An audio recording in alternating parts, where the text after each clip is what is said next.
सविस्तर प्रवास सांगितला सगळा आयुष्यभराचा. मॅडमने बऱ्याच आठवणी जाग्या केल्या. प्रवास आहे आयुष्याचा, खचून जायचं नसतं. शेवटचा दिवस म्हणून आनंदाने जगायचं असतं. मी तर नेहमी एक तत्व पाळत आलोय जगताना. तुमच्या सगळ्यांचे चेहरे बघल्यावर मला जाणवते की सगळ्यांच्या डोक्यात एकच विचार आहे, आता हा का बोलन बाप्पा. पेपर जवळ आलेले आहेत. बिंदास जगायचं, शेवटचा दिवस समजायचं आयुष्याचं. मी नेहमी एक तत्व पाळत आलेलो आहे, कल ना हम होंगे ना कोई गिला होगा, सिर्फ सिमटी हुई यादों का सिलसिला होगा. कि कल ना हम होंगे ना कोई गिला होगा, सिर्फ सिमटी हुई यादों का सिलसिला होगा. जो लम्हा है जिंदगी का हंस कर बिता लो, ना जाने जिंदगी का कल क्या फैसला होगा. बराच मोठा परिचय दिला आदरणीय खैरे सरांनी. मॅडम भरभरून बोलल्या. खैरे सर मॅडमच्या या सगळ्या शेरो शायऱ्या ऐकून मला वाटलं नेमकं मला बोलवण्याचा मग अर्थच काय. आता एवढे चांगले टॅलेंटेड लोक इथे आहेत. पुढे आदरणीय मेहरपुरे सर बसलेले आहेत. सर ज्या 12व्या वर्गाचे क्लासमेट होते, पहिल्या बॅचचा विद्यार्थी मी. मेहरपुरे सर स्टेजवर येताना अर्ध्या विद्यार्थ्यांनी टाळ्या वाजवल्या. मला वाटलं ते फॉलोअर आहेत मेहरपुरे सरचे. मग सातारकर सर आले स्टेजवर. मी म्हटले यार मेहरपुरे सर मध्ये आणि सातारकर सर मध्ये हे हार्दिक पांड्या आणि रोहित शर्मावाला काही कनेक्शन आहे. सातारकर सरांच्या वेळी जरा जोरदार टाळ्या वाजल्या. जास्त आहे. मी म्हटलं आता आपलं काय होईल, कारण मी तर रॉयल चॅलेंजर्स बेंगलोरचा होतो, जिथं दुष्काळच दुष्काळ आहे. मला माहीत आहे मॅडमने मला सांगितलं 11 वाजेपर्यंत बोल. सचिन विद्यार्थी सगळे वेगवेगळ्या गावावरून येतात, शाळेतनं बस वगैरे राहते त्यांची. पुढचा 1-1.25 तास मला तुमच्याशी बोलायचं आहे विद्यार्थी मित्रांनो. इथं उभं राहण्याचा जो योग जुळून आलेला आहे हा एवढा सहज नाही आलेला आहे. यामागं मागच्या 15 वर्षाच्या वेदना आहेत. आणि मी 2-3 वर्षापासून जहीर सरांसोबत संपर्कात होतो. आणि हे महाविद्यालय पहिलं महाविद्यालय. मी जहीर सरांनाही अप्रोच झालेलो होतो, सर मला एकदा कॉलेजला यायचं आहे, कारण या कॉलेजसोबत माझ्या प्रचंड आठवणी जुळलेल्या आहेत. पुढील 1-1.25 तास मी तुमच्याशी हितगुज करत असताना बऱ्याच गोष्टी मी तुम्हाला सांगेल. तुम्ही सगळ्यांनी मला अगदी शांतपणाने ऐकून घ्यावं. नव्हे तुमच्याकडे आता 11 वाजेपर्यंत पर्याय पण नाही. तुम्ही सगळे माझ्यासोबत आहात या आशेसह मी माझ्या भाषणाला सुरुवात करतो. करू ना? एकदा जोरदार टाळ्या वाजवा. सर्वप्रथम जगाला शांतीचा संदेश देणारे महाकारुणिक तथागत गौतम बुद्धांना वंदन करतो. तो शांतीचा संदेश ज्याने समजून घेतला आणि अखंड आयुष्यभर ज्याने बुद्धाच्या विचाराचं आचरण केलं आणि या मातीतल्या पुरोगामी चळवळीला स्वतःची 2 अपत्य अर्पण केले, असे अखंड भारताचे सम्राट प्रियदर्शिनी अशोक. सन 12व्या शतकामध्ये ज्यांनी संबंध दक्षिण भारतामध्ये बुद्धांच्या विचाराचा प्रसार केला, असे महात्मा बसवेश्वर बसवांना. बसवेश्वरांच्या विचारांना ज्यांनी सर्वप्रथम जाती स्वतःच्या दोह्याच्या माध्यमातून जपलं. आणि पाहन पूजे हरी मिले तो मै पूजू पहार तातय साकी भली पीस खाय संसार, अशा दोह्याच्या माध्यमातून ज्यांनी तुम्हाला आम्हाला दगडातला आणि दगडातल्या देवातला फरक समजून सांगितला, असे महान संत कबीरांच्या दोह्यांचा वारसा ज्यांनी स्वतःच्या अभंगाच्या माध्यमातून जपला आणि ज्यांनी या मातीलाच नाही तर संबंध देशाला प्रकाशमान केलं. आणि ऐसे कैसे झाले बोंधू कर्म करून म्हणती साधू अंगी लावून या राख डोळं झाकून करती पापा दावी वैराग्याच्या कळा भोगी विषयांचा सोहळा तुका म्हणे सांगू किती जळोतयाची संगती, अशा अभंगाच्या माध्यमातून या देशात फोपावलेल्या पाखंडवादावर ज्यांनी प्रहार केला, असे जगद्गुरू तुकोबारायांच्या अभंगातनं स्वराज्याची पेरणी करणाऱ्या राजमाता राष्ट्रमाता जिजाऊ माँसाहेब त्या पेरणीतून उगवलेल्या रोपट्याने एका विशाल वटवृक्षाचं रूप धारण केलं आणि ज्याने तुमच्या माझ्या माथ्यावर स्वराज्याची छत्रछाया धरली. आणि या महाराष्ट्राच्या मातीमध्ये दगडे एक केली तर किल्ला बनू शकतो, तर माणसं एक केली तर स्वराज्याची निर्मिती का होऊ शकत नाही, हा विचार सर्वप्रथम ज्यांनी मांडला, असा आदर्श पुत्र, सावध नेता, कुशल संघटक, लोककल्याणकारी प्रशासक, हिकमती लढवय्या, सज्जनाचा कैवारी आणि दुर्जनाचा कर्दनकाळ छत्रपती शिवाजी महाराज. विद्यार्थी मित्रांनो, छत्रपती शिवाजी महाराज या मातीतनं निघून गेल्याच्या नंतर स्वराज्याचा आणि मराठी अस्मितेचा वारसा ज्यांनी तलवारीच्या धारेवर रोखून धरला आणि महाराष्ट्रालाच नाही तर ज्यांनी दिल्लीच्याही तख्त्याला हलवून सोडलं असे राजे शंभू छत्रपती, हे दोन छत्रपती या महाराष्ट्राच्या मातीतनं निघून गेल्याच्या नंतर या देशामध्ये पेशवाईचं राज्य आलं. ज्या पेशवाईनं या देशातल्या बहुजनांच्या नायिकेला, माऊल्यांना, माझ्या आईला, माझ्या बहिणीला, माझ्या ताईला, माझ्या मावशीला, माझ्या आत्याला, माझ्या आजीला, माझ्या बायकोला, माझ्या प्रेयसीला केवळ आणि केवळ भोगाची वस्तू समजलं, त्या पेशवाईला या देशातनं कशा पद्धतीनं हद्दपार करता येईल यावर सर्वप्रथम ज्यांनी विचार केला आणि विद्येविना मते गेली, मतेविना नीती गेली, नीतीविना गती गेली, गतीविना वित्त गेले, वित्ताविना शूद्र कसले, एवढे सगळे अनर्थ एका विद्येने केले. या काव्यपंक्तीतून ज्यांनी तुम्हाला आम्हाला विद्येची महती समजून सांगितली असे क्रांतिपिता महात्मा फुले, क्रांतिज्योती सावित्रीबाई फुले. जर सर्वसाधारण ज्योतिबा एवढं सगळं करू शकतो तर मी एका राज्याचा राजा आहे, मला काय करायला हवं यावर सर्वप्रथम ज्यांनी विचार केला आणि या मातीमध्ये बहुजनाच्या आरक्षणाची संकल्पना मांडली असे आरक्षणाचे जनक राजर्षी छत्रपती शाहू महाराज. आणि या तमाम महापुरुषांचा वैचारिक वारसा ज्यांनी भारतीय संविधानाच्या माध्यमातून तुमच्या आमच्यापर्यंत आणून पोहोचवला आणि या विषमतावादी समाज व्यवस्थेमध्ये या देशाच्या मातीमध्ये ज्यांनी समता, स्वातंत्र्य, बंधुता, न्याय, एकता, एकात्मता, गतिशीलता, प्रगतिशीलता, सभ्यता, संस्कृती, नीतिमूल्य, नीतितत्व, नीतिवाद, विज्ञानवाद आणि मानवतावादावर आधारित समाजाची रचना केली असे बोधिसत्व परमपूज्य डॉक्टर बाबासाहेब आंबेडकर व इतर तमाम महापुरुष मायबाऊल्या ज्यांनी या मातीमध्ये मानवमुक्तीच्या लढ्यामध्ये स्वतःचं रक्त खर्ची घातलं, त्या तमाम महापुरुषांना आपण सर्वजण जोरदार टाळ्यांच्या गजरामध्ये अभिवादन करूया. विचार मंचावर उपस्थित आजच्या कार्यक्रमाचे सन्माननीय अध्यक्ष, प्रमुख अतिथी व सर्व पाहुणे मंडळी आणि माझ्या विद्यार्थी मित्रांनो, खरं तर सावित्रीबाई फुलेंचा आपण 194वा जयंती सोहळा साजरा करतो आहे. आमच्या पोरींना, आमच्या मुलांना सावित्रीबाई डोळ्यापुढे आली की फक्त 2 ओळी आठवतात. काय आठवतं? सावित्रीबाई फुलेंनी अंगावर शेण झिललं, सावित्रीबाई फुलेंनी अंगावर दगडाचा मार झिलला आणि मुलीची पहिली शाळा काढली.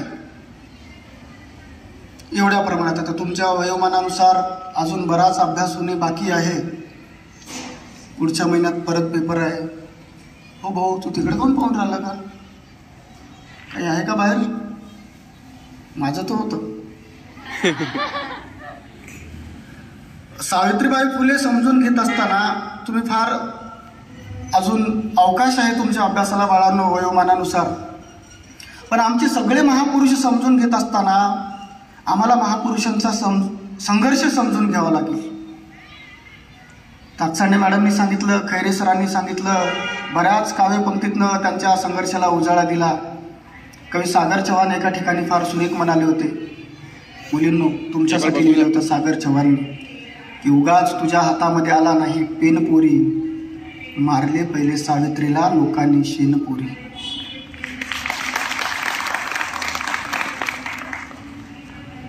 सावित्रीबाई फुले समजून घेत असताना, सावित्रीबाई फुले समजून सांगत असताना त्यामागे किती मोठा संघर्ष सावित्रीबाई फुले महात्मा फुलेंचा दडलेला आहे. खरं तर तुम्ही सगळे तरुण आहात म्हणून मला हे सगळं सांगावंसं वाटतंय. मी माझ्याबद्दल तर नंतर थोडक्यामध्ये सांगेन. पण आज देशात काय चाललेलं आहे, जगभरात काय चाललेलं आहे, या देशाचं भविष्य काय आहे आणि देशाचे तुम्ही निर्माते आहात देशाच्या भविष्याचे, म्हणून मला हा संघर्ष सांगणं फार गरजेचं वाटतंय.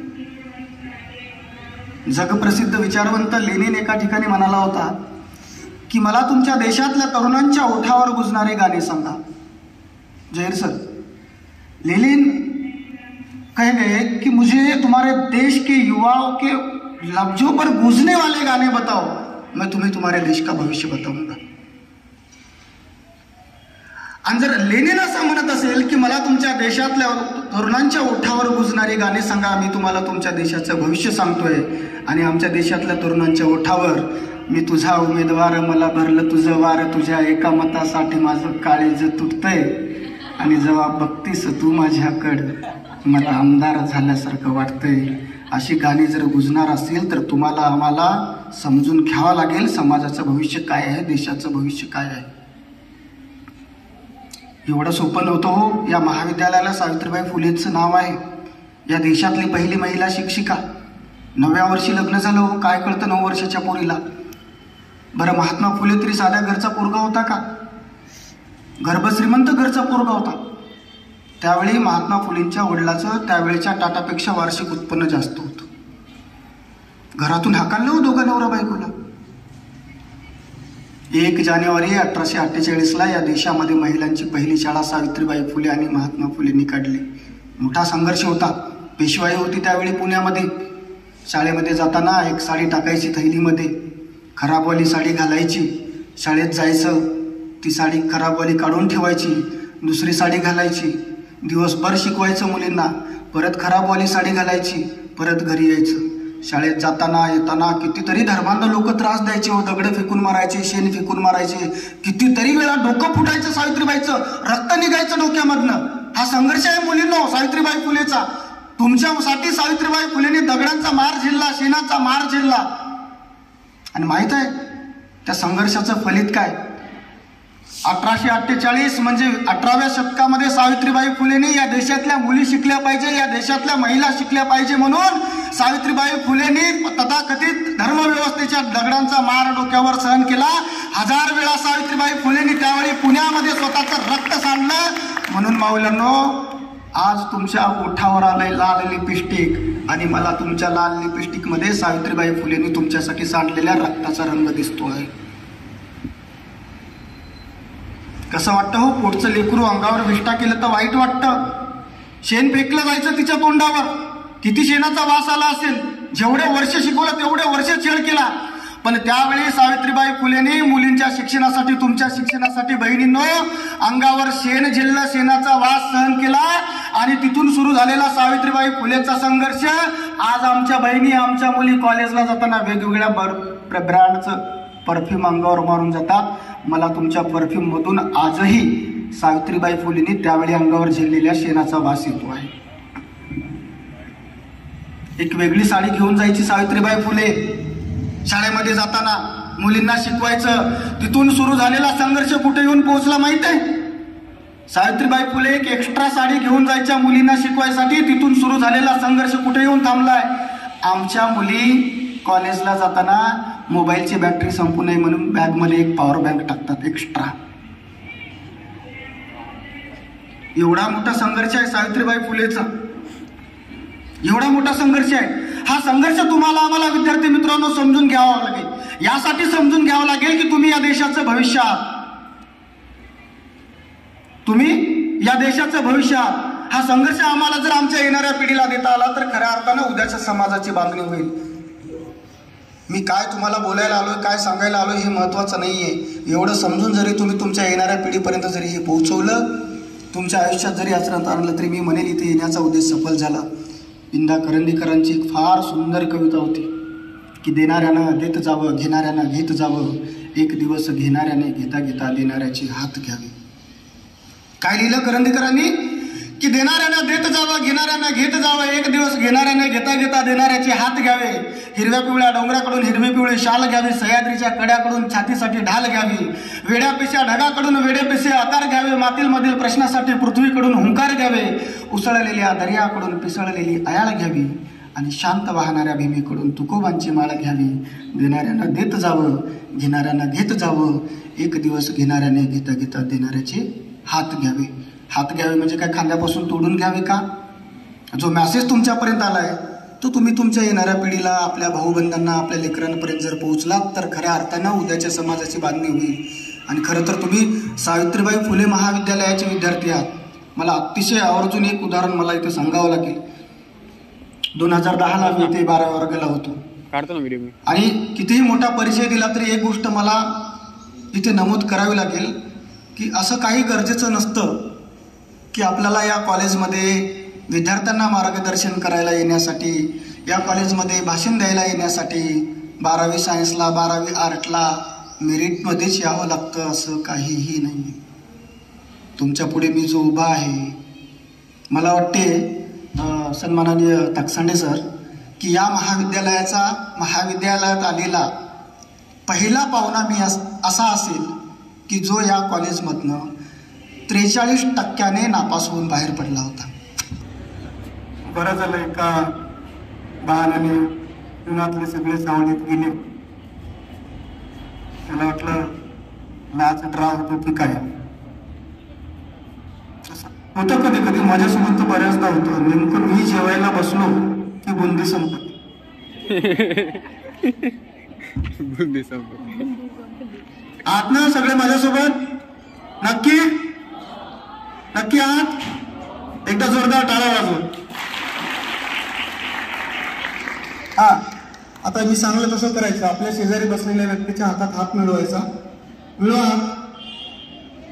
आणि मी सांगेल तसं बोलायचं. हा, मी डिस्टर्ब झालेलो नाहीये. मी सावित्रीबाई फुले समजून घेणार आहे.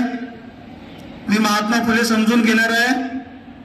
मी पुढचा अर्धा तास उठणार नाहीये आणि तू पण उठू नको, है ना?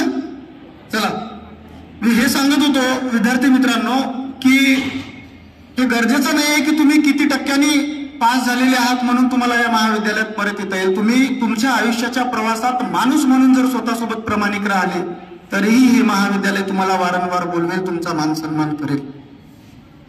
मी नम्रपणाने सांगतो, मला नाही पास होता आलं इथे शिकताना, पण संस्कार घेऊन गेले होते. ते संस्कार आयुष्यभर पुढे कामी आले. आयुष्यभर कुठे जन्माला आले आहोत, कुठल्या मातीत जन्माला आले आहोत काही गरजेचं नाही. आम्ही सावित्रीबाई फुले महाविद्यालयात शिकलोय ना, प्राऊड फील करायचं. प्राऊड. माझा एक क्लासमेट मध्यंतरी खूप हुशार पोरं निघतात बरं इथनं, खूप भयानक हुशार या कॉलेजमधनं निघलेली पोरं. एक पोरगा मुंबईला जॉब करतो माझ्यासोबत शिकलेला इथे. तो पहिल्यांदा मुंबईला गेला. मुंबई शहर पहिल्यांदा पाहत होता. मग आपल्या बायकोला घेऊन एका हॉटेलमध्ये जेवायला गेला. हॉटेलमध्ये जेवायला गेला, तिकडे हॉटेलला मुक्काम राहिला. नेमकं गेला होता एका कामाने, त्या हॉटेलमध्ये मुक्काम राहायची वेळ आली. गेला बायकोला घेऊन. मग आपला बहुतेक गडचांदूरचा होता, सोबत डबा घेऊन गेला. हॉटेलमध्ये मुक्काम केला रात्रभर आणि बाहेर पडायला निघला. त्या हॉटेलवाल्याने म्हटलं, साहेब म्हणे तुमचे 2000 रुपये झाले म्हणे. त्याने म्हटलं, अरे 2000 कशाचे म्हणे? म्हणे 1000 रुपये रूमचे, 1000 रुपये जेवणाचे म्हणे. त्याने म्हटलं, अरे आम्ही जेवलोच तर नाही म्हणे, घरून डबा आणला होता म्हणे. त्या हॉटेलवाल्याने म्हटलं, तुम्ही जेवले नसाल म्हणे, आमचा स्वयंपाक तयार होता म्हणे. आता ते कुठे शिकलेलं होतं? सावित्रीबाई फुले महाविद्यालयात. त्यांनी 2000 रुपये काढून दिले. हे तुम्ही 2000 रुपये घे म्हणे आणि हे माझे 2000 रुपये मी कापून घेतले म्हणे. हॉटेलवाल्याने म्हटलं, अरे तुझे 2000 कशाचे? यांनी म्हटलं, ते नाही का म्हणे रात्री तुम्ही माझ्या बायकोसोबत जेवले, बायकोसोबत माझ्या बोलले म्हणे. त्या हॉटेलवाल्याने म्हटलं, अरे म्हटलं घरी माझ्या बायकोसोबत माझ्या झगडे, तिच्यासोबत मी महिना बोलत नाही. तुझ्या बायकोसोबत कधी बोललो रे म्हणे रात्री? साहेब तुम्ही बोलले नसाल म्हणे, पण ती तयार होती ना म्हणे. एवढे हुशार पोरं या कॉलेजमधनं बाहेर पडतात. बांधव विद्यार्थी मित्रांनो, सांगायचं होतं की सावित्रीबाई फुलेच्या जयंतीच्या 94व्या जयंती सोहळ्यानिमित्त आम्ही इथे जमलेलो आहोत. आमच्या तमाम महापुरुषांचा वैचारिक वारसा तुम्हाला आम्हाला समजून घ्यावा लागेल. 12वी मध्ये किती टक्के येतात ती टक्केवारी तुम्हाला फक्त नोकरी मिळवून देऊ शकते, पण महापुरुषांचे विचार एकदा आम्ही समजून घेतल्याच्या नंतर आम्हाला सर्वोच्च पातळीवरचा चांगला माणूस बनण्यासाठी ते महापुरुषांचे विचार तुम्हाला आम्हाला प्रेरणा देतात. ते विचार तुम्हाला आम्हाला प्रेरणा देतात. देश एका विशिष्ट वातावरणातून चाललेला आहे. तुम्ही अतिशय तरुण आहात. तुम्हाला समजून घेतलं पाहिजे या देशाप्रती, या समाजाप्रती तुमची आमची जबाबदारी काय आहे. आमचे महापुरुष काय करून गेलेले आहेत. भगतसिंग सारखा 23 वर्षाचा तरुण या देशाच्या स्वातंत्र्यासाठी फासावर जातो. ते आदर्श आमचे असले पाहिजे.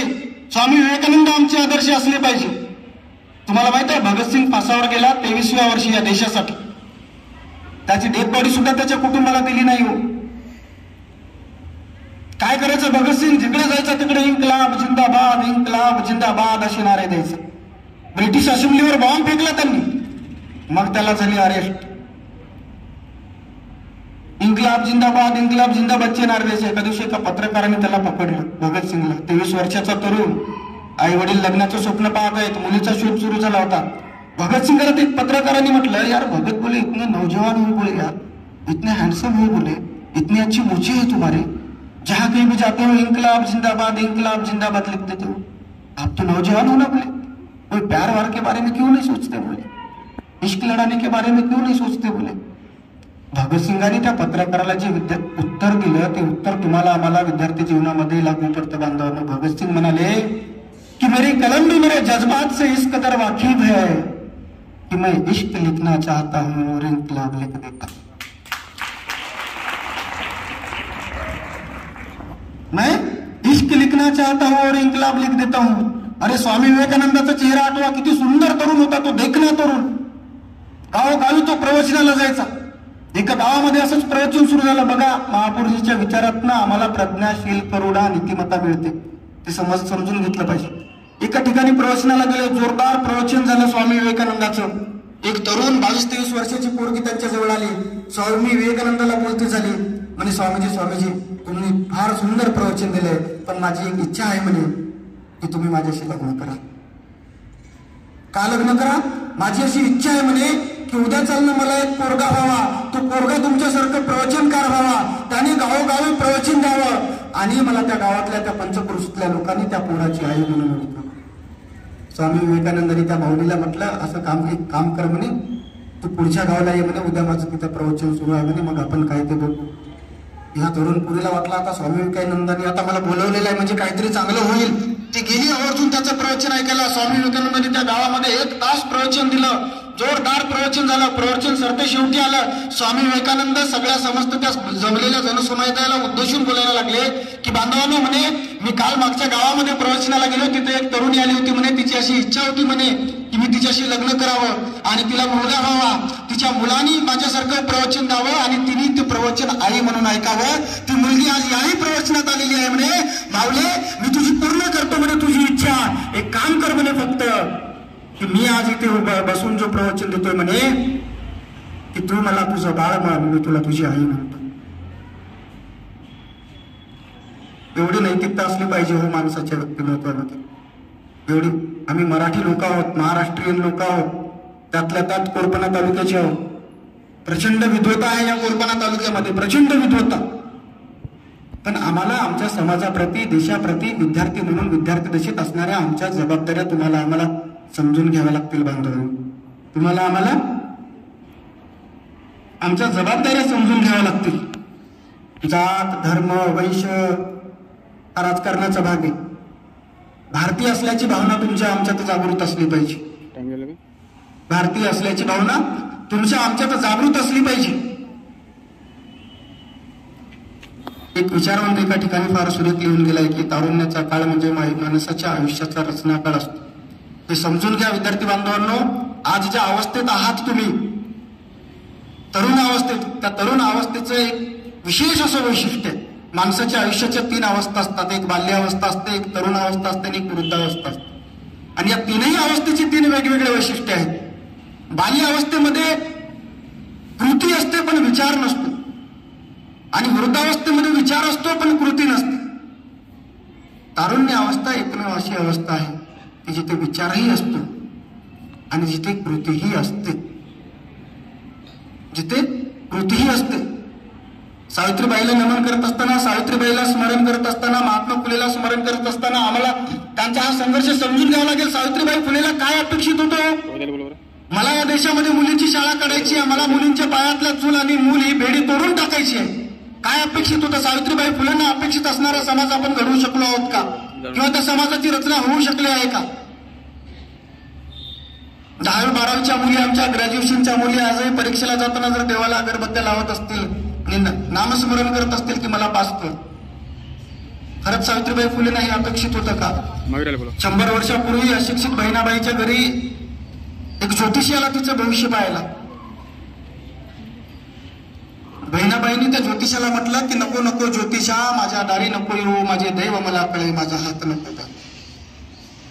धनरेशाच्या चर्यानी तलहात रे फाटला, देवा तुझ्या बेघरचा जराधनाचा आटला, म्हणे नशिबाचे 9 गर्भ तर हाताच्या रेगोट्या, बापा नको मारू उगा, थापा अशा खऱ्या पटल्या.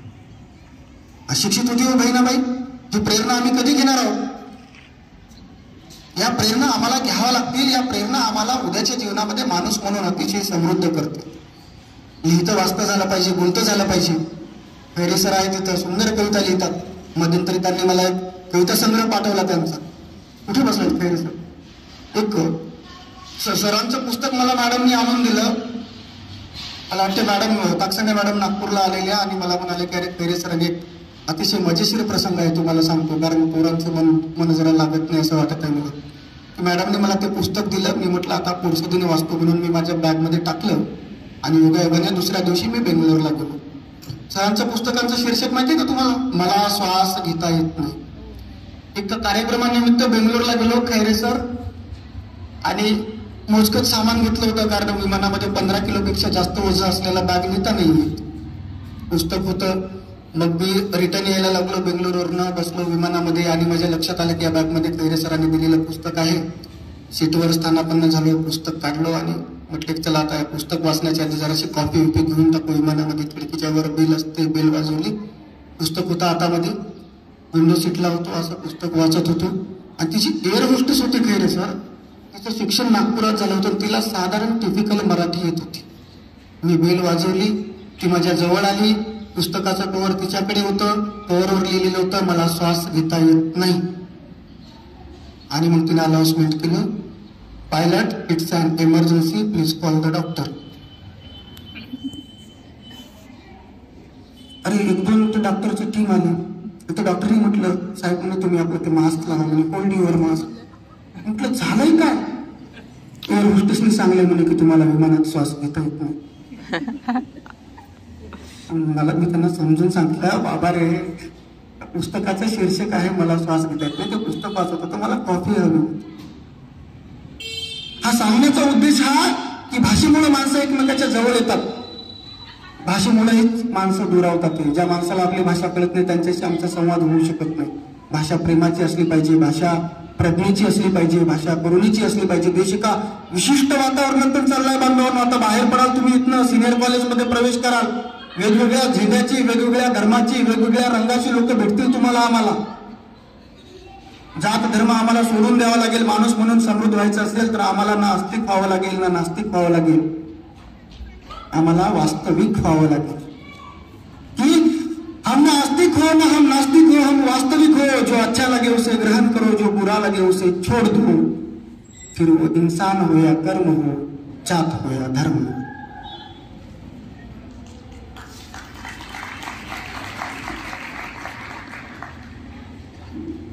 आम्हाला या विचारांकडे यावं लागेल बांधवांनो. सावित्रीबाई फुले जन्माला येण्याची आधी काय अवस्था होती? भारतीय संविधान जन्माला या देशामध्ये अंमलात येण्याच्या आधी काय अवस्था होती तुमची आमची? तुम्हाला आम्हाला समजून घेतलं पाहिजे की माणूस म्हणून इथे जगण्याचा आम्हाला अधिकार नव्हता. स्त्री ही कुठल्याही जाती धर्माची असेल तर ती उपेक्षितच होती, उपेक्षितच होती. या महापुरुषांनी आम्हाला माणूस म्हणून माणसामध्ये आणलं. हे महापुरुष तुम्हाला आम्हाला समजून घ्यावे लागतील बांधवांनो. हे महापुरुष तुम्हाला आम्हाला समजून घ्यावे लागतील. ही महापुरुष समजून घेत असताना खऱ्या अर्थानं आम्हाला आमची जबाबदारी ओळखावी लागेल. या देशाप्रती, या राष्ट्राप्रती तुमची आमची जबाबदारी आहे. विद्यार्थी मित्रांनो, मी तुमच्याच कॉलेजचं प्रोडक्ट आहे म्हणून तुम्हाला सांगतो, या कॉलेजमधनं बाहेर पडल्याच्या नंतर आम्हाला एक मोठा प्रवास करायचा आहे, मोठा प्रवास. आणि तो प्रवास करत असताना या कॉलेजने, या महाविद्यालयाने, इथल्या प्राध्यापक लोकांनी आमच्यावर दिलेले संस्कार आम्हाला जपायचे आहेत. आमच्यावर दिलेले संस्कार आम्हाला जपायचे आहेत. आज 15 वर्षाच्या नंतर आलो मी या कॉलेजला. सगळ्या आठवणी जाग्या झाल्या. मॅडमनी पण बरेच काही 1-2 उदाहरणं सांगितली. मला आनंद झाला 15 वर्षाच्या नंतर मी पुनर्चे. मला असं वाटलं नव्हतं की मी येईल आणि तुमच्याशी हितगुज करेन, कधीच वाटलं नव्हतं. पण हे समजून घ्या, इथनं बाहेर पडल्याच्या नंतर तुम्ही वेगवेगळ्या शहरामध्ये जाल, देशाच्या वेगवेगळ्या ठिकाणी जाऊन तुम्ही शिक्षण घ्याल, नोकऱ्या कराल. पण या मातीने जे संस्कार तुम्हाला आम्हाला दिले ते आम्हाला समजून घ्यावं लागेल. या महाराष्ट्राच्या मातीला अतिशय ओजस्वी तेजस्वी वारसा लाभलेला आहे. छत्रपती शिवाजी महाराजांपासून बऱ्याच महापुरुषांचा वारसा या मातीला लाभलेला बांधवला. तो वारसा तुम्हाला आम्हाला समजून घेता आला पाहिजे. तो वारसा तुम्हाला आम्हाला समजून घेता आला पाहिजे. तो वारसा जर खऱ्या अर्थानं तुम्ही आम्ही समजून घेतलो तर या राष्ट्राच्या बांधणीमध्ये आम्हाला खऱ्या अर्थानं आम्हाला योगदान देता येईल. तो ओजस्वी वारसा आहे. विशेषतः आमच्या कोरपण्याच्या मातीचा. एकदा एक कोरपण्याचा पोरगा दिल्लीला गेला, पहिल्यांदा गेला दिल्लीला, पहिल्यांदा. तो एका मेट्रो स्टेशनवर थांबला आणि त्यांनी मग आपल्या आईला फोन केला. हा आई पोहोचलो ग म्हणे. मग याची भाषा, अवा रात्रीच तर पोहोचलो म्हणे, चांगली झोप झाली म्हणे. तिथे एक चंद्रपूरचाच माणूस होता, त्याने याची जी भाषा ऐकली त्याला कळलं की हा महाराष्ट्राचा आहे आणि हा विदर्भाचा आहे. तो जवळ आला त्याच्या. बाबा म्हणे महाराष्ट्रातून आलास का? याने म्हटलं हो. विदर्भातून आलास? हो. कुठून म्हणे? तर म्हणे मी कोरपण्यावरून आलो. अरे मी अंतरगावचा होय म्हणे.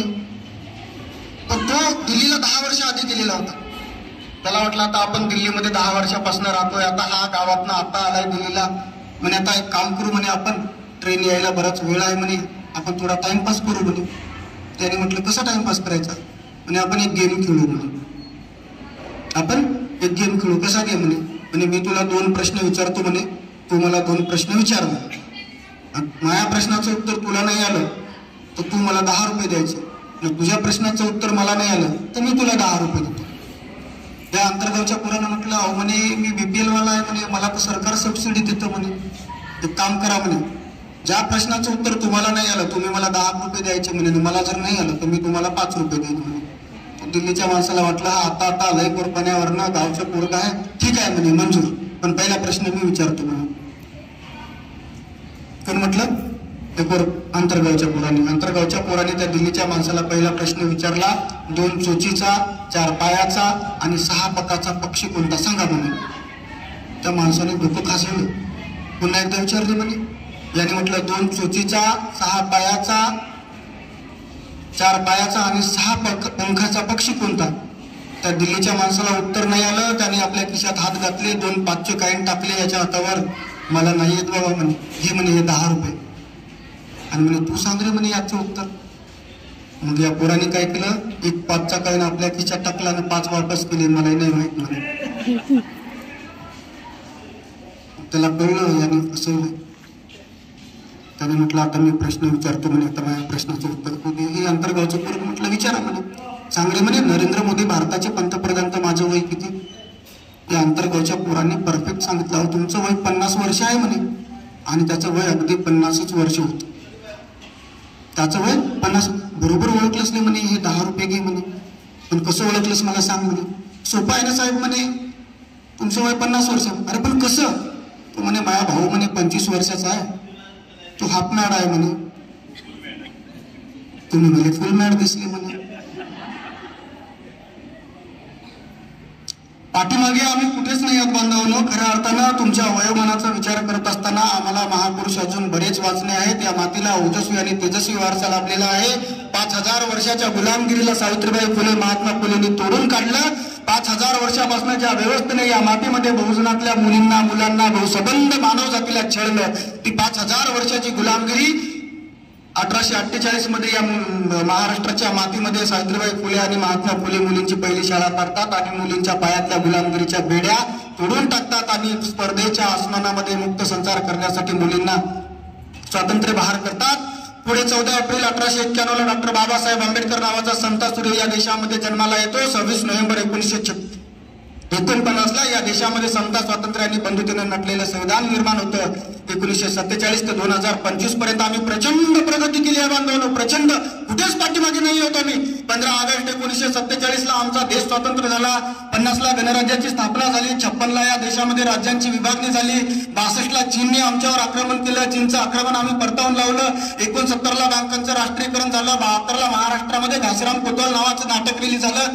75 ला शोले चित्रपटाची या देशामध्ये निर्मिती झाली. हॉलिवूडवाल्यांचा बॉलिवूडकडे बघण्याचा दृष्टिकोन बदलला. 82 ला या देशामध्ये पृथ्वी क्षेपणास्त्राचा विकास झाला. 84 ला मारुती उद्योग समूहानं जगाच्याही बाजारपेठेत आमच्या देशाचं नाव कोरलं. 89 ला 18 वर्षाच्या तरुणाला राजकारणात येता यावं प्रयत्न केले. 91 ला आम्ही गॅट कराराचा स्वीकार केला. 93 ला व्यापारीकरण स्वीकारलं. 2000 मध्ये आम्ही संगणकाच्या बाबतीत जगाचेही बाप झालो. 2005 पर्यंत आमच्या हातामध्ये माहितीचा अधिकार आला. 2007-8 पर्यंत आम्ही या देशामध्ये दारोदारी शिक्षणाची गंगा येण्याचे स्वप्न पाहिले, जवळपास पूर्णत्वाला नेले. 2011 मध्ये जगाला वेळ लावणाऱ्या क्रिकेट खेळाचे आम्ही 3ऱ्यांदा चॅम्पियन ठरलो. 2016 मध्ये नागराज मंजुळे सारख्या सर्वसामान्य माणसामध्ये महाराष्ट्राच्या चित्रपट सृष्टीमध्ये सैराट नावाचं वादळ आणून तुम्हा आम्हा सगळ्यांना याड लावून झिंगाट करून सोडलं. 2018 ला महाराष्ट्राचा मनोज नरवणे या भारताचा लष्कर प्रमुख झाला. आम्ही प्रचंड प्रगती केली विद्यार्थी मित्रांनो. आमच्या हातात मोबाईल आलं पण आमचं बोलणं मात्र सुधारलं नाही. रस्ते सिमेंट काँक्रीटचे झाले पण आमचं चालणं मात्र सुधारलं नाही. हजारो किलोमीटर दूर असणारे चंद्र आणि तारे आम्ही दुर्बिणीच्या सहाय्याने जवळ करून पाहिले, पण आयुष्यभर शेजारी राहणाऱ्या माणसांसोबत आमचे प्रेमाचे संबंध निर्माण होऊ शकले नाही. या सगळ्या गोष्टी जर तुम्हाला आम्हाला पूर्णत्वाला न्यायच्या असतील तर आम्हाला सावित्रीबाई फुले समजून घ्यावं लागतील, महात्मा फुले समजून घ्यावं लागतील, डॉक्टर बाबासाहेब आंबेडकर समजून घ्यावं लागतील, सावित्रीबाई शाहू महाराज समजून घ्यावं लागतील. ही सगळी महापुरुष तुम्हाला आम्हाला समजून घ्यावं लागतील. सगळे महापुरुष तुम्हाला आमच्याला समजून घ्यावं लागतील. सध्या देशामध्ये एक विचित्र वातावरण आहे, प्रचंड द्वेषाचं वातावरण आहे. आणि या द्वेषाच्या वातावरणामध्ये प्रेम करणं एकमेकावर हा सुद्धा एक विद्रोह आहे. आता प्रेमाची व्याख्या पोरांनी वेगळी घेऊ नका बरं. सरांनी सांगितलं, ताकसांनी सरांनी 11 तारखेपासून तुमचे पेपर आहेत म्हणून. नाही तर असं नाही व्हायला पाहिजे. वर्षभर न झालेले त्या दिवशी घडले, परीक्षा जवळ येताच त्याचे प्रेम जुडले. ऐन 2 वाजता पेपर सुरू झाला, दोघांचा नंबर एका जागी आला. नकलाने भरलेला किस्सा तिच्या जवळ मोकळा केला. ती पास होऊन गेली नागपूर मुंबईला, हा मात्र फेल झाला. प्रेमाचा अर्थ घ्या, तथागत बुद्धाने जगाला जे प्रेम शिकवलं एवढाच. काही बघायचे नाही, काही माणुसकीला उंचीवर नेण्यासाठी. अहो गणेश हलसर्गीकर, दत्ता हलसगीकर फार सुंदर कवी आहेत. ते फार सुंदर लिहितात की ज्यांची बाग फुलून आली त्याने 2 फुले द्यावी, ज्यांचे सूर जुळून आली त्याने 2 गाणे द्यावी. हे आम्हाला समजून घेतलं पाहिजे बांधवांनो, हे समजून घेतलं पाहिजे. देशात काय चाललंय, आमच्या आईवडिलांचा संघर्ष जर तुम्हाला आम्हाला समजून घेता आला ना, तर आम्हाला या राष्ट्राच्या मातीमध्ये, या राष्ट्राला राष्ट्राच्या बांधणीमध्ये आम्हाला योगदान देता येईल. म्हणून सुरुवात झाली पाहिजे.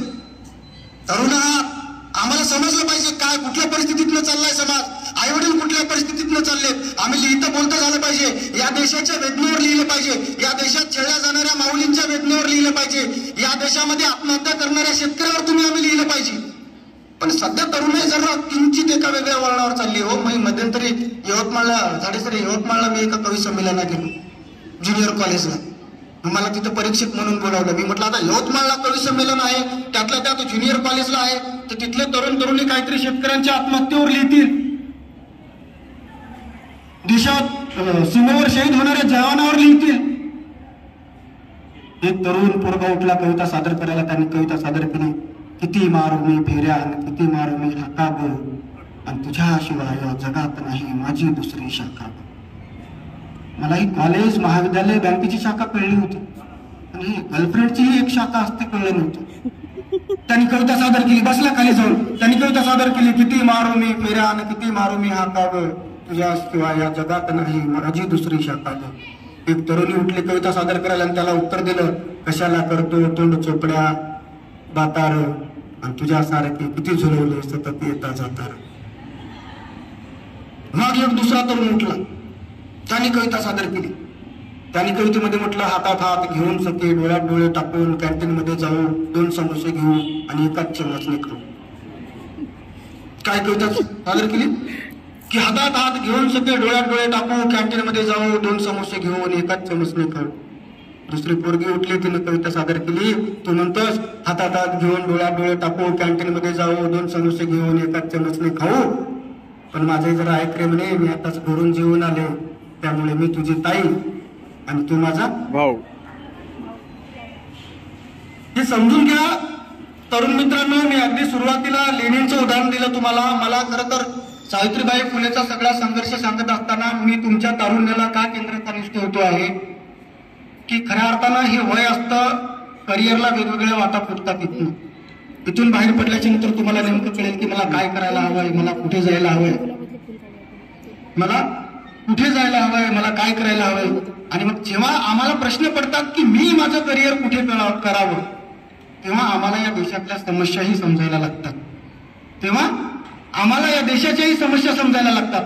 आणि जेव्हा देशातल्या समस्या तुम्हाला आम्हाला समजायला लागतात, तेव्हा राष्ट्रीय एकात्मतेला कुठल्या लोकांपासून धोका आहे हे आम्हाला समजायला लागतं.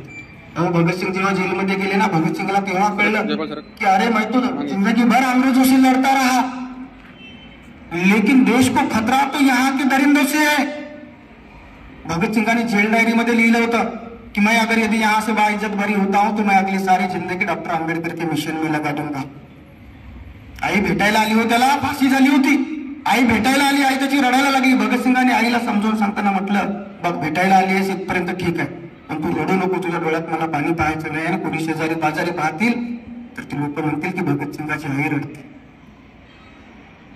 आणि आईला समजून सांगताना भगतसिंग उद्गारतात की मनी धीर धरी शोकावरी जननी भेटेन 9 महिन्यांनी.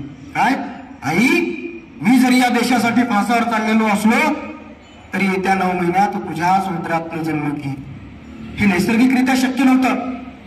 पण त्यामध्ये जो त्यांनी जी आईला धीर दिला, त्या धीरामध्ये पुढच्या पिढ्यानपिढ्याचं परिवर्तन घडलेलं होतं. विद्यार्थी मित्रांनो, पुढच्या पिढ्यानपिढ्याचं परिवर्तन घडलेलं होतं. ते परिवर्तन तुम्हाला आम्हाला समजून घ्यावं लागेल. भगतसिंग असतील, राजगुरू असतील, सुखदेव असतील, हा सगळा संघर्ष समजून घ्यावा लागेल. महात्मा फुलेचा संघर्ष समजून घ्यावा लागेल. म्हणजे ज्या काळामध्ये महात्मा फुलेंनी स्त्री शिक्षणाची चळवळ चालवली, त्याच काळामध्ये अशी लोक होते, महात्मा फुलेच्या घरी महात्मा फुलेचा खून करायला मारेकरी पाठवले. म्हणजे त्या अवस्थेतही महात्मा फुलेंनी घरदार सोडून घरादाराचा त्याग करून काम केलं.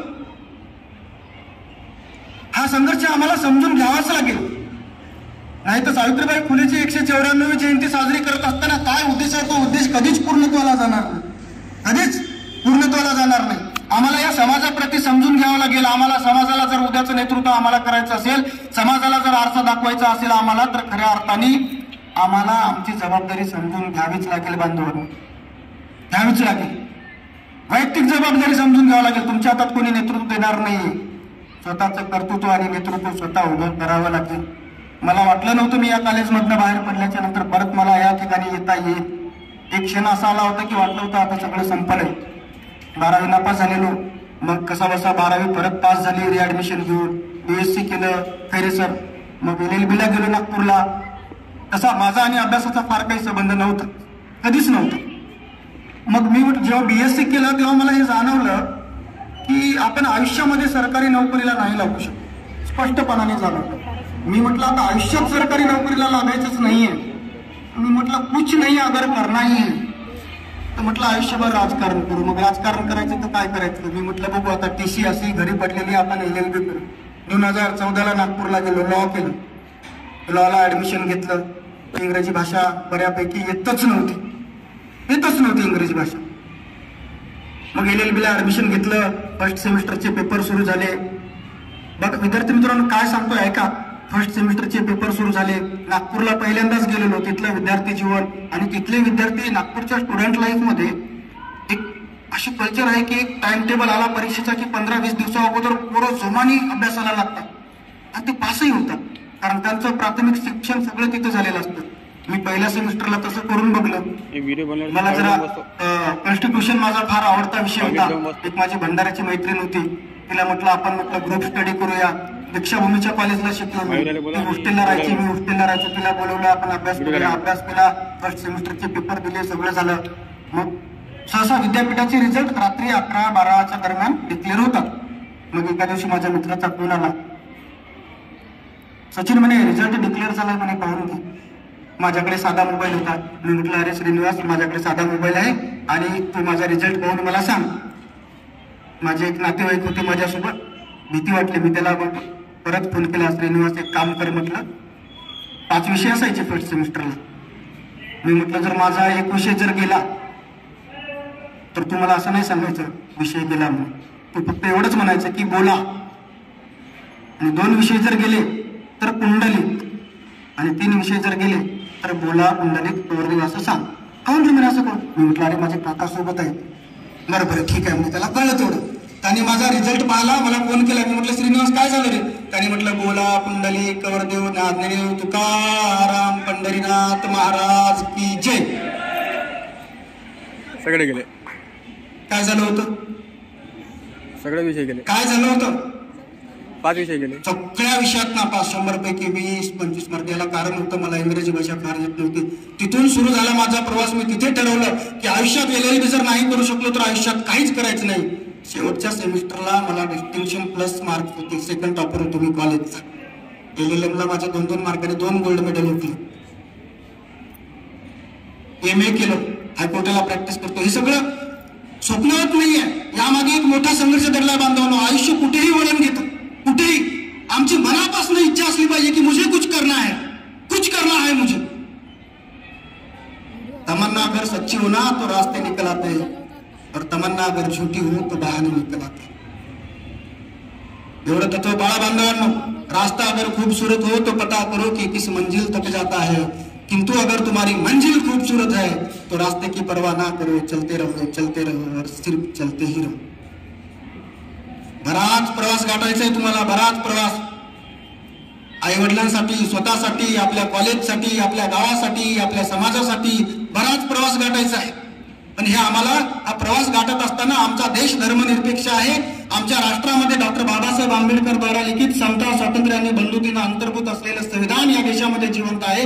आणि जोपर्यंत हे देशामध्ये हे संविधान जिवंत आहे तोपर्यंत आम्हाला कुठल्याही जाती धर्मामध्ये अडकून पडायचं नाही पडायचंय कुठल्याच जाती धर्मात. जात धर्म विचारापेक्षा मैत्रीचं नातं फार मोठं असतं, फार मोठं असतं. कुठल्याच जाती धर्मात पडायचं नाही. प्रस्थापित व्यवस्था, विशेषतः इथल्या शासन व्यवस्थेला तुम्ही 18+ झाले की तुम्ही वोटर असता, त्यांची वोट बँक असतात. सटया उचलण्यासाठी कार्यकर्त्यांची भरती इथून होते, बरं इथून होते. राजकारणही करायचं ना, प्रचंड महत्वाकांक्षेचं राजकारण करायचं. सटया उचलण्यासाठी राजकारण नाही करायचं. सटया उतरणाऱ्या लोकांना या देशामध्ये नेहमी एकतर हिंदू धोक्यात वाटतो, एकतर मुस्लिम धोक्यात वाटतो. महत्वाकांक्षी राजकारणी लोकांना देश धोक्यात आहे ते दिसते. कुठे आहो आम्ही? 2025 ला आलोय. अमेरिकेसारखा देश चंद्रावर घर बांधायचं शोधतोय, पाणी शोधतोय. आणि आम्ही हे तुम्हाला आम्हाला समजून घ्यावं लागेल. विद्यार्थी मित्रांनो, मैत्रीचं नातं, वैचारिक पातळीवर जुळलेली नाती ही आयुष्यभर टिकून राहतात. आयुष्यभर नाही पडायचं आम्हाला मंदिर मस्जिदच्या झगड्यामध्ये. एका ठिकाणी एक कवी फार सुरेख लिहिला होता कि ना मस्जिद की बात हो ना शिवालों की बात हो, प्रजा भूखी है पहले निवालों की बात हो. मेरे नींद को दिक्कत ना भजन से है ना जान से है, मेरे नींद को दिक्कत मरते हुए जवान और खुदकुशी करते हुए किसान से है.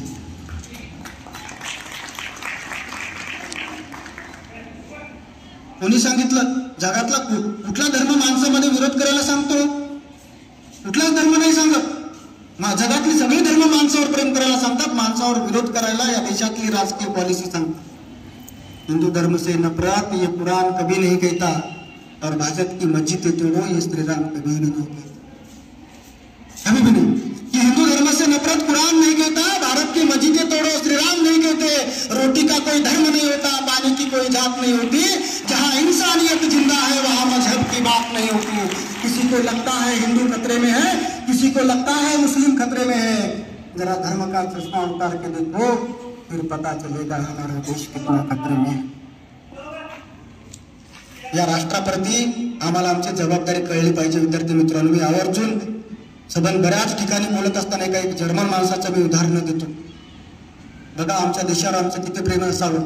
जपानचा माणूस ट्रेनमध्ये प्रवास करत असताना त्या ट्रेनची सीट फाटली तर स्वतःच्या सुई धाग्याने शिवतो. जर्मनमध्ये एक लायब्ररी होती, त्या लायब्ररीमध्ये एक स्टीफन नावाचा व्यक्ती अभ्यास करायचा. एक 20-22 वर्षाचा तरुण होता तो. आणि तो जेव्हा अभ्यास करायला लागला त्याच लायब्ररीमध्ये एक लायब्रेरियन 25 वर्षाचा लायब्रेरियन म्हणून रुजू झाला.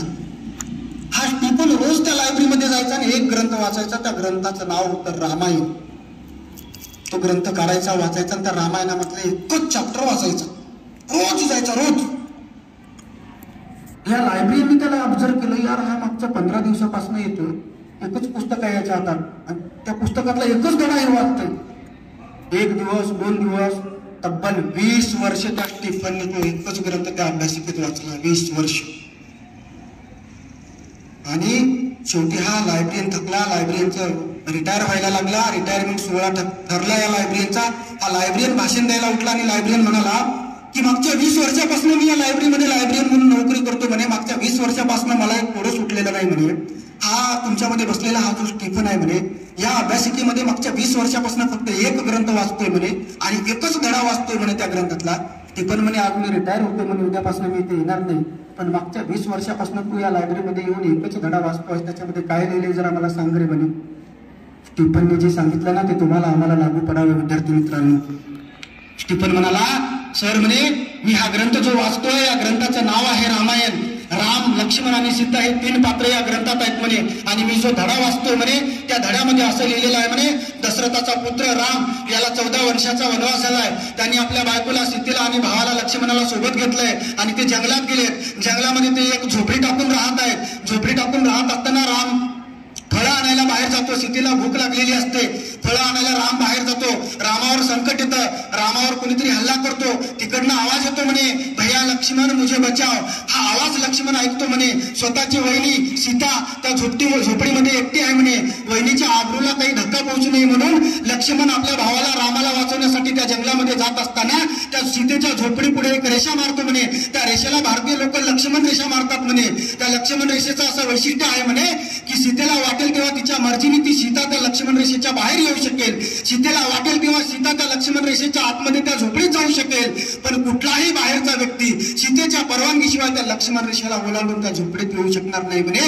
आणि मला हा शोध घेतो म्हणे मागच्या 20 वर्षापासून मी की लक्ष्मणाने सीतेच्या रक्षणासाठी ती लक्ष्मण रेषा ओढत असताना असं कोणतं पावडर वापरलं होतं, असं कोणतं केमिकल वापरलं होतं की सीतेला वाटेल तेव्हा सीता बाहेर जाऊ शकत होती, सीतेला वाटेल तेव्हा सीता आतमध्ये येऊ शकत होती, पण सीतेच्या परवानगीशिवाय कोणीही त्या लक्ष्मण रेषेच्या आतमध्ये येऊ शकत नाही. सर म्हणे मी मागच्या 20 वर्षापासून त्या केमिकलचा शोध घेतोय आणि त्या केमिकलचा जर शोध लागला ना म्हणे मला, तर मी अशीच एक लक्ष्मण रेषा माझ्या संबंध जर्मनी देशाच्या भोवती मारेल म्हणे. माझ्या जर्मनीतला माणूस त्याला वाटेल तेव्हा बाहेर जाऊ शकेल, पण शत्रू माझ्या देशावर कधीही आक्रमण करू शकणार नाही. किती मोठं देशप्रेम होतो त्या माणसाचं.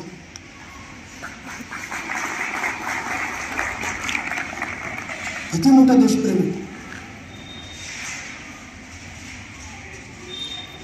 हे जे विचार आहेत राष्ट्राप्रती समाजाप्रती तुम्हाला आम्हाला हे समजून घ्यावं लागते. विद्यार्थी मित्रांनो, मला वाटतंय की बराच वेळ झालेला आहे आणि तुम्ही जरा तुमचे चेहरे मला थकल्यासारखे जाणवत आहेत, जरासा मध्ये व्यत्यय आला, पण परत आपण येऊया, वारंवार चर्चा करत राहूया. सरते शेवटी मी तुम्हाला जाता जाता फक्त एवढंच सांगेल, आपला देश सुंदर आहे, आपलं राज्य सुंदर आहे, आपलं राष्ट्र सुंदर आहे. बांधवांनो, आम्हाला माणसातला माणूस शोधता आला पाहिजे, गाडगे महाराजांच्या डोळ्यातला माणसाचा भाव समजता आला पाहिजे, तुकडोजी महाराजांच्या शब्दातला माणसाचा भाव तुम्हाला आम्हाला समजता आला पाहिजे, चोखामेळाच्या अर्थ किंकाळीतला माणसाचा भाव तुम्हाला आम्हाला समजता आला पाहिजे. खऱ्या अर्थानं आमच्या महापुरुषांनी आम्हाला दिलेले विचार जर तुम्हाला आम्हाला जर खऱ्या अर्थाने समजून घेता आली, तर मला वाटेल की या देशामध्ये तुम्ही आम्ही जोपर्यंत माणुसकीला जिवंत ठेवणार आहोत तोपर्यंत या देशाच्या राष्ट्रीय एकतेला काहीही धोका नाही. काही फक्त एवढं समजून घ्या की अश्रूंना जर पंख जरासे लावून घेता आले असते, अश्रूंना जर पंख जरासे लावून घेता आले असते, या डोळ्यातून त्या डोळ्यांना झरकणे देता आले असते, या हृदयाच्या वेदना जर का त्या हृदयाला कळल्या असत्या, तर माणुसकीला जरा उचलून वरती नेता आले असते. ही माणुसकी समजून घेण्यासाठी या देशामध्ये अस्तित्वात असणारी पुरोगामी विचारातल्या संबंध महापुरुषांची वैचारिक वारसा, वैचारिक विचारधारा, तुम्हाला आम्हाला समतेचा विचार समजून घ्यावा लागेल बांधवांनो.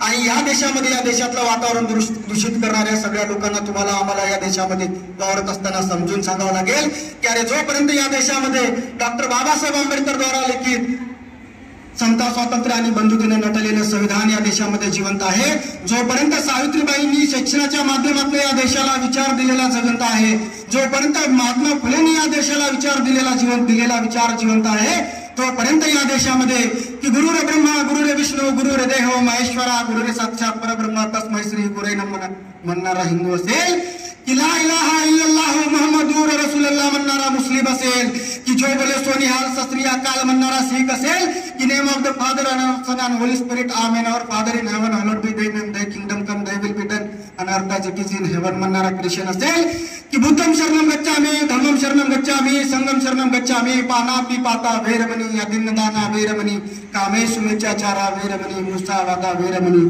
सिक्खापदम समादियामि म्हणणारा बुद्ध असेल. ही धर्म, ही सारी धर्म जोपर्यंत या देशामध्ये आमच्या महापुरुषांनी दिलेले विचार जिवंत आहेत तोपर्यंत गुन्हा गोविंदानेच नांदतील. आमच्या राष्ट्राच्या एकतेला कुठलाही धोका नाही. ही इथल्या व्यवस्थेला तुम्हाला आम्हाला समजून सांगावं लागेल बांधवांनो. मला वाटते बरेच बोललोय, आपली मानसिकता मी समजू शकतो की आपण परत एकदा एक योग्य वेळ बघून वारंवार आपण परत भेटूया. कुठलीही गरज आपल्याला वाटली तरी या कॉलेजचा विद्यार्थी आणि अगदी जाता जाता सरते शेवटी सांगतो की तुम्ही आणि मी आपण एकाच कुटुंबातले सदस्य होतो. ज्या अर्थी सावित्रीबाई फुले कॉलेजमध्ये आपण शिकलेलो फरक इतकाच की मी तुमचा मोठा भाऊ आहे. कुठल्याही अडचणी आल्या, काही अडचणी आल्या, टाकसाणे मॅडम असतील, जहीर सर असतील, झाडे सर, खैरे सरांच्या माध्यमातून कधीही संपर्क करा. आपण सगळ्या लोकांनी मला शांतपणे ऐकलं. And end of the my word, lady without whom this program would not have been possible. None other than my respected Taksande Madam. Thanks for giving this wonderful opportunity, and thanks for giving this wonderful opportunity to interact this lovely audience and lovely student. तुम्हा सर्वांचे मनपूर्वक आभार. महाविद्यालयाच्या प्राचार्याचे आभार. एकदा सर्वांनी हात वर करा, एक नारा द्या, इन्कलाब इन्कलाब इन्कलाब. तुम्हाला सर्वांना येणाऱ्या परीक्षेसाठी आणि तुमच्या उज्ज्वल भविष्यासाठी तुम्हाला मी शुभेच्छा देतो आणि माझ्या वाणीला मी इथेच विराम देतो.